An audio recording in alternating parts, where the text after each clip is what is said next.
ओं नमो भगवते वासुदेवाय नम नमस्कार बंधुगण आपण मानकु आम यूट्यूब चैनल को स्वागत। बंधुगण आजिर भिडियो आमे आपण मानकु कहिबाकु जाउछु 30 तारिखर दिनटी आपणकर किपरि कटिबो। जदि आमे कहिबा ए दिन आपणक पई किपरि साब्यस्त हेबो ता सहित जदि आमे कहिबा केउ केउ क्षेत्र रे आपणकु फायदा हेबो केउ सबु जिनिस रे आपणकु सावधानता अवलंबन करबाकू पड़िबो आपणकर लव लाइफ किपरि रहिबो क्यारियर किपरि रहिबो बिजनेस आउ व्यापार किपरि रहिबो ता सहित स्वास्थ्यर महत्वपूर्ण इनफॉरमेशन मध्य आमे भिडियो रे आपण मानकु कहबू आ भिडियो शेष रे आमे आपण मानकु गोटे उपाय विषय कहबू जहा द्वारा आपण आजिर दिन को आहुरी अधिक शुभ और मंगलदायक साब्यस्त करि परिबे। तेणु आगो को भिडियो आरंभ करबा पूर्व आपण को हमर रिक्वेस्ट कि जदि आपण हम चैनल रे नुआ आछंती तो चैनल को सब्सक्राइब करंतु सांगरे नोटिफिकेशन बेल को मध्य ऑन करंतु जहा द्वारा समय समय सह प्रति भिडियो नोटिफिकेशन आपण को सर्वप्रथम मिल जिवो। तो आसंतु जानिबा 30 तारिखर दिनटी आपणकर किपरि रहिबो। जदि आमे विशेष भाव में आज आपण को कहबू तो सबुठारु प्रथमे कहबू कि कौन आज आपणक पई पॉजिटिव रहिबा पई जाउछि। जदि आमे कहिबा आज अचानक धन लाभ प्राप्तिर आपणक पई अनेक ही जोग बनू अछि ता सहित आपणकर सब प्रोब्लेम मध्य आज दूर हेबो। आपण आपणक कर्म उपरे भरोसा रखिकी निज काम कार्य को भल दिग देबारे ट्राए मध्य करिवे जहा द्वारा समय अनुसार आपण को बहुत भल धरणर सफलता मध्य प्राप्त हेबो। एहा सहित जदि कहबा उन्नति संबंधित कौनसी शुभ समाचार मध्य आज आपण को प्राप्त हेबो। आध्यात्मिक क्षेत्र में जड़ित कौनसी अनुभवी व्यक्तिर सानिध्य मध्य आज आपण को प्राप्त हेबो। विद्यार्थी माने निजर लक्ष्य प्रति एकाग्रचित्त रहिबे तथा तार परिणाम मध्य आपण को उचित भाव में प्राप्त हेबो। एहा सहित जदि कहिबा जो काम पूर्व किछि समय अटकी रहिथिला तो से सब काम पूरा हेबार विशेष भाव में जोग बनुछि। आपणकर योग्यता एवं प्रतिभा खोलिकी लोकंक सामना को आसीबो। निज प्रतिद्वंदिता उपरे आपण सफलतार विजय मध्य प्राप्ति करिवे। आपण आपणकर व्यक्तित्व एवं नुआ विस्तार को नहीं आगो को मध्य बढ़िबे जहा द्वारा आपणकर व्यक्तित्व रे आश्चर्यजनक स्थिति देखिबाकू मिलिबो। संतानक शिक्षा एवं क्यारियर आदि संबंधित कौनसी बड़ निर्णय मध्य आज आपण नहीं पारंती।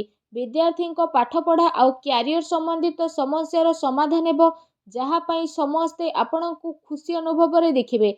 ता सहित आपण आपणकर कौशल क्षमतार भरपूर व्यवहार करिवे। बड़ वृद्धंकर आशीर्वाद एवं कृपा मध्य आज आपण को विशेष भाव में प्राप्त हेबो। स्वास्थ्य रे सुधार आसीबा कारणरू आपण आपणक भितरे नुआ ऊर्जा को अनुभव करिवे एवं आपण पूरा आत्मविश्वास सहित निज कार्य प्रति ध्यान देबाकू ट्राए करिवे। कौनसी संपर्कित संबंधित शुभ समाचार मिलवा कारणरू मनरे प्रफुल्लता रहिबो। ता सहित जदि कहिबा आपण समस्ते व्यवहार कुशल नजर आसिबे। आपण बुद्धिमता एवं हुशियारीर सह सबु कार्य को करी मध्य नेबे जहा द्वारा आपण को काफी खुशीर अनुभव मध्य हेबो। ता सहित आसंतु जानिबा आज आपणक पई कोन नेगेटिव रहिछि। जदि कहिबा आज सामाजिक मान सम्मान प्राप्तिर विशेष भाव में संभावना बनुछि। कौनसी ना कौनसी कार्य को स्थिरता और गंभीरता पूर्वक करंतु जहा द्वारा आपण को सफलता एवं सम्मान निहाती भाव में प्राप्त हेबो। सबु संबंध खराब हेबार संभावना आपणकर बनुछि। धन संचय करिबार प्रयास आपणकर मध्य आसीपारे तेणु आपण सावधान रहंतु। एहा सहित आर्थिक मामला रे सावधान रहिबार आवश्यकता रहिछि। भाई भौणी द्वारा संपत्ति आउ बंटवार संबंधित विवादर स्थिति मध्य आपणक पई आसीबो। आपसिक समंजस को बिगाड़ंतु नाही। युवा वर्ग निजर क्यारियर सहित कौनसी प्रकार आज समझौता करंतु नाही। ता सहित आज आपणक आपणकर क्रोध आउ आक्रोश उपरे काबू रखिबार आवश्यकता रहिछि। केतथर तर्तरे एवं अति उत्साह रे बना जाइथिबा खेल आपणकर बिगिड़ी जाई पारे जोथिपाई पारिवारिक सुख शांति प्रभावित हेबो। निजर लक्ष्य प्रति कड़ा नजर रखिबा आपणक पई अति आवश्यकता रहिछि। ता सहित अजणा एवं अपरिचित व्यक्तिଙ୍କ द्वारा व्यवहार बा लेनदेन रे सावधानता रखिबा आपणको कौनसी साजिश बा षड्यंत्रर शिकार होई पारे। सेथिपाई ठीक एहा रहइबो कि आपण भूल लोकंक संगति रे दूरता बनेकी रखंतु। बड़ वृद्ध लोकंकर स्वास्थ्यर आवश्यकता आपणको बहुत अधिक रहिछि। या सहित व्यर्थ कार्य रे धन खर्च हेबार विशेष भाव में प्रबल जोग मध्य बनुछि। भूमि एवं वाहन को लेकिन कौनसी बड़ करज आपणको नेबाकू पड़ी पारे। ସେଥିପାଇଁ ନିଜର ଆର୍ଥିକ ସ୍ଥିତିକୁ ଧ୍ୟାନରେ ରଖିକି ହିଁ ଆପଣ କିଣାକିଣି ସମ୍ବନ୍ଧିତ ଯୋଜନା ବନାନ୍ତୁ। ଏହା ଆପଣଙ୍କ ପାଇଁ ବହୁତ ହି ଭଲ ରହିବ। ତା ସହିତ ଆସନ୍ତୁ ଜାଣିବା ଆଜି ଆପଣଙ୍କର ଲଭ୍ ଲାଇଫ୍ କିପରି ରହିବ। ଦାମ୍ପତ୍ୟ ଜୀବନକୁ ନେଇକି ସ୍ଥିତି ଆପଣଙ୍କର କାଫି ବହୁତ ଭଲ ରହିବ। ଜୀବନ ସାଥୀଙ୍କ ସହ ମଧୁର ସମ୍ବନ୍ଧ ହେବା ସହିତ ଆପଣଙ୍କୁ ତାଙ୍କର ସହଯୋଗ ମଧ୍ୟ ବିଶେଷ ଭାବରେ ପ୍ରାପ୍ତ ହେବ। ତା ସହିତ ଘର ପରିବାରର ସୁଖ ସୁବିଧା ପ୍ରତି ଆଜି ଆପଣଙ୍କର ବିଶେଷ ଭାବରେ ପ୍ରାଥମିକତା ରହିବ। ପତି ପତ୍ନୀଙ୍କ ଭିତରେ ସମ୍ବନ୍ଧ ଭଲ ରହିବ। ସନ୍ତାନଙ୍କର କୌଣସି ଜିଦ୍ଦିପଣ ବା ନକାରାତ୍ମକ ରବୈୟା ଆପଣଙ୍କ ଚିନ୍ତାର କାରଣ ମଧ୍ୟ ବନିପାରେ। ତା ସହିତ ଆସନ୍ତୁ ଜାଣିବା ଯେ ଆପଣଙ୍କ ବ୍ୟବସାୟିକ କ୍ୟାରିୟର କିପରି ରହିବ। ଯଦି କହିବା ବ୍ୟାପାରର ବ୍ୟସ୍ତରତା ସମ୍ବନ୍ଧିତ କୌଣସି ନୂଆ ସମ୍ଭାବନା ଉପରେ ଆପଣଙ୍କର ବିଚାର ହେବ। ନିଜର ପୁରା ଜୋସ୍ ମାର୍କେଟିଂ ତଥା ଆପଣଙ୍କର ପ୍ରୋଡକ୍ଟର ପ୍ରମୋସନରେ ଆପଣ ଲଗାଇ ନେବେ। ଚାକିରି ପେଶା ବ୍ୟକ୍ତି ନିଜ କାମରେ ସନ୍ତୁଷ୍ଟି ହେବେ। ତା ସହିତ ସହକର୍ମୀଙ୍କର ଏ ଦିନରେ ଆପଣଙ୍କୁ ପୂର୍ଣ୍ଣ ସହଯୋଗ ପ୍ରାପ୍ତ ହେବ।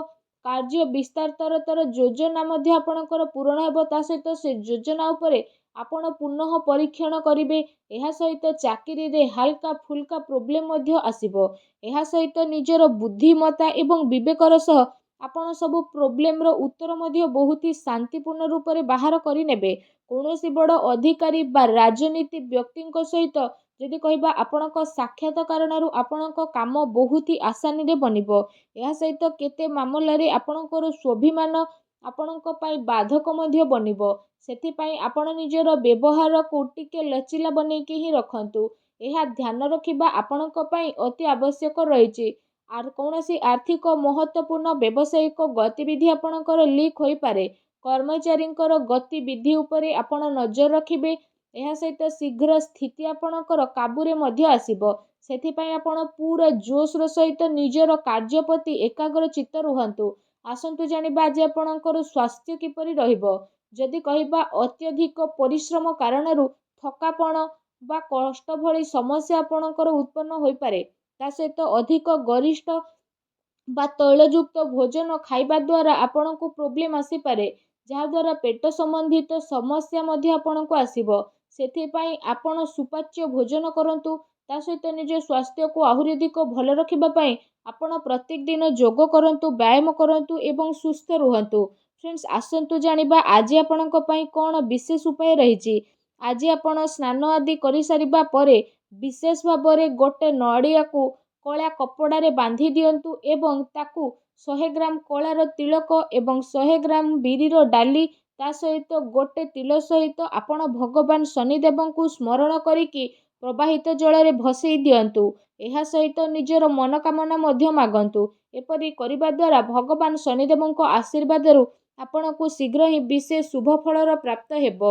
ତା ସହିତ ଆପଣଙ୍କ ଜୀବନରେ ଯାହା ବି ପ୍ରୋବ୍ଲେମ ଚାଲୁଥିଲା ସବୁ ପ୍ରୋବ୍ଲେମର ଅନ୍ତ ହେବ ଏବଂ ସବୁ କାର୍ଯ୍ୟ ଆପଣଙ୍କର ବହୁତ ହି ଆସାନୀରେ ଭଗବାନ ଶନିଙ୍କ ଆଶୀର୍ବାଦରୁ ପୂରଣ ହେବ। ଭଗବାନ ଶନିଦେବଙ୍କର ଆଶୀର୍ବାଦ ଆପଣଙ୍କୁ ପ୍ରାପ୍ତ ହେଉ। ସଚ୍ଚା ଦିଲରେ କମେଣ୍ଟ ବକ୍ସରେ ଜୟ ଶନିଦେବ ବୋଲି ଅବଶ୍ୟ ଲେଖନ୍ତୁ ଓ ଭିଡ଼ିଓକୁ ଲାଇକ୍ ସେୟାର କରିବାକୁ ଭୁଲନ୍ତୁ ନାହିଁ। ଧନ୍ୟବାଦ।